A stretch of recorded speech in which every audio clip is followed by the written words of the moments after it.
With Solomon Colors in Brickform. And today we're going to start doing a micro-top application on this floor. Now, I've shown you the floor in the first part of the video, and basically what we've got here is a floor that we ground, and when we ground it, we found that there was a lot of surface deterioration, a lot of waviness in the floors and stuff like that, so we're just going to go ahead and micro-top it and start with a fresh slab and do some staining and pattern work. We had some areas of delaminating concrete that were discovered during the grinding process. It's very important to make sure these are addressed and removed prior to cleaning the floor and before the product installation. A mason's rub brick or hammer drug over the floor is a simple way to locate isolated areas of delamination.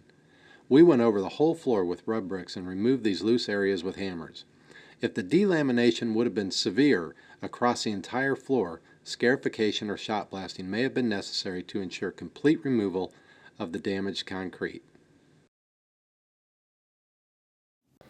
So since we've already ground it, we're going to take a floor machine, a rotary floor scrubbing machine, and we're going to use a black pad, which is the most aggressive pad, and we're going to put that on there.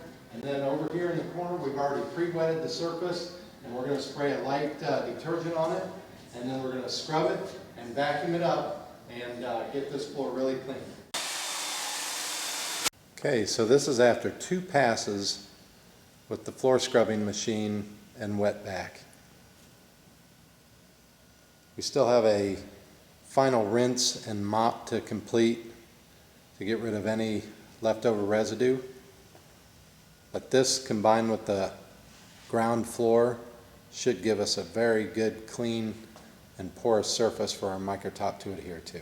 Okay, so we've got our floor. It's completely clean. It's ground, it's been scrubbed with the rotary floor machine and a black pad, wet backed up. I've now mopped it 2 times and gotten all the residue off of the surface from the surface preparation. And so now what I'm going to do is I'm going to apply our primer, and this primer can be rolled on, it can be brushed on, or it can be sprayed on. Today I'm going to scrub it into the floor, and basically, when we get this primer, we want to cover the whole surface 100% and then get our topping on there within 2 hours of applying the primer. Now with the Brickform Micro-Top system, it's actually a 2-step process. The first step that we're going to be doing is installing a layer of our Brickform SM Professional Grade. We're going to mix up that product right now with our Brickform Polymer. We're going to install that first because what it does is it fills in all the imperfections. In the floor preparation, you saw that there were a number of areas that had delaminated and a number of surface deterioration areas that we've got to fill up. That's what the SM Professional Grade is for. It has a larger aggregate outside of the Brickform Micro-Topping, which has a very fine aggregate. So this is going to be our filler layer and our smoothing layer. We're going to mix this up with our polymer. We're going to use a liquid color today because we're going to end up putting some pattern on this. We'll mix our SM Pro up with about 6 to 7 quarts of polymer, and we'll lay that out with a squeegee over a primed surface. It's important, once you open up the Brickform Liquid Polymer, to gently mix the product so that you get any material broken up off of the bottom that may have settled during shipping or storage. When mixing a base coat in front of the micro-top, we're going to use between 6 to 7 quarts of polymer per 60-pound bag. We're going to be using our integral color, 1 color per 60-pound bag as well.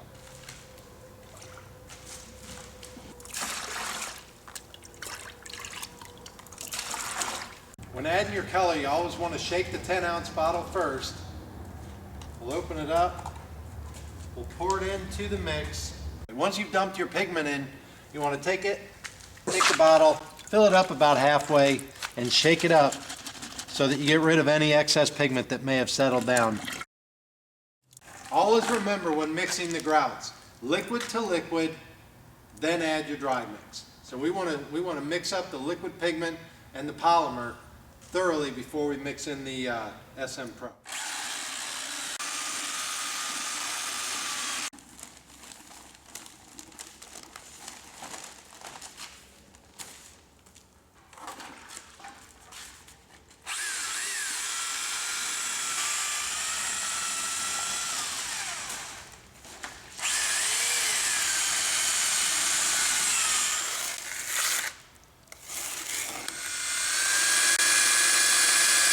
You want to mix the SM Pro until it's clump free, usually about 60 to 90 seconds of constant mixing.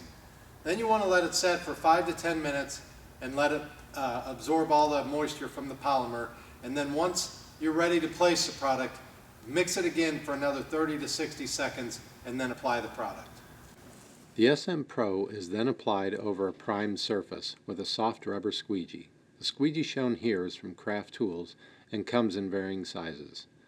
Be sure to apply the SM Pro in thin lifts, 1/16 inch to a maximum of 1/8 inch. Maintain a wet edge to reduce overlap marks and buildup. And finally, be sure to cover the entire surface with the base coat. Here, Steve is using a Mason's rub brick to remove any drips or squeegee marks from the base coat application.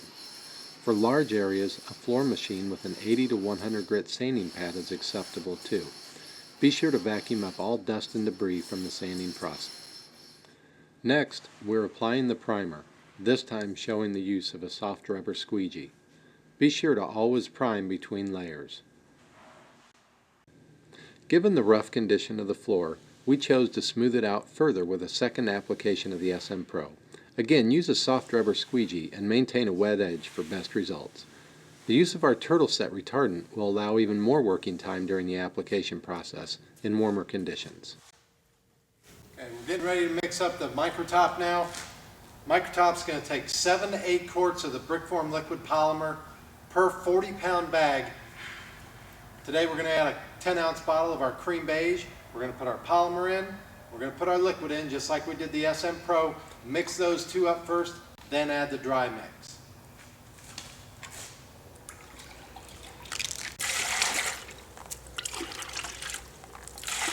When you're using the 10-ounce bottles of colorant, it's important to shake them up first. Open them up. Open up the top. Pour them in, again, liquid to liquid. Then we want to fill this up about halfway. Shake it to remove any excess on the sides and on the bottom. Dump it back in. That gets 99% of the color out of it. Then we'll mix it up and add our grout material.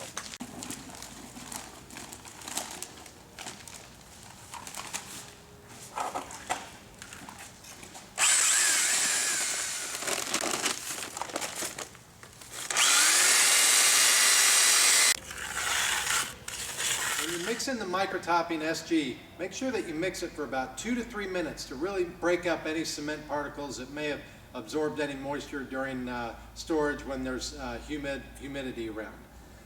The other thing you want to do is let it set for about 10 minutes and then remix it for another 60 to 90 seconds right before you place it. There's a number of different ways that you can create pattern work on the Micro-Top floors. Vinyl stencils are a really neat and unique way to be able to create some pretty awesome pattern work, like what we did on this floor with this concrete rug. These are available at your local sign shop. You just have to get them a straight line file, usually referred to as an EPS or an AI file, and they can create these vinyl stencils for you. Pretty neat way to create some pattern work.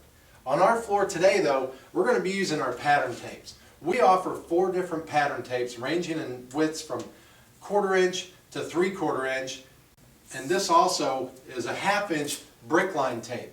This brick line tape is pre-marked every 4 inches so that you can create patterns such as brick borders, or you can create tile patterns with this tape. Now the neat thing about these tapes is that they're fiber reinforced. Being fiber reinforced, you can leave this product down underneath your overlay products and they won't tear. So when you go to lift the pattern work, the hardened concrete will not cause the product to tear, which gives you the flexibility of being able to remove the pattern work the next day. Here we see our floor with the 2 layers of SM Pro, sanded, vacuumed, and the pattern installed using the 1/4 inch pattern tape. Depending on ambient conditions like temperatures or humidity, base coat drying times will vary. Our room is about 70 degrees with little air movement. We use some fans and the material set in about 2 to 3 hours. Now we're ready to apply the Micro-Top. Steve is using a sprayer for the primer. Whenever you have a pattern in use, spray the primer in light lifts so that it doesn't bleed under the tape. be sure to completely cover the surface prior to installing the microtop. Once the primer dries, we begin to install the microtop. We are using squeegees again because our desired end result will be a smooth, easy to clean, stained floor able to withstand heavy foot traffic along with tables and chairs that will be moved around frequently. 2 coats of microtop are frequently installed to create a smooth floor. Here, we use 2 for that reason and to prevent telegraphing of the base coat color through the light colored top coat. Other techniques for installing the microtop involve the use of steel trowels.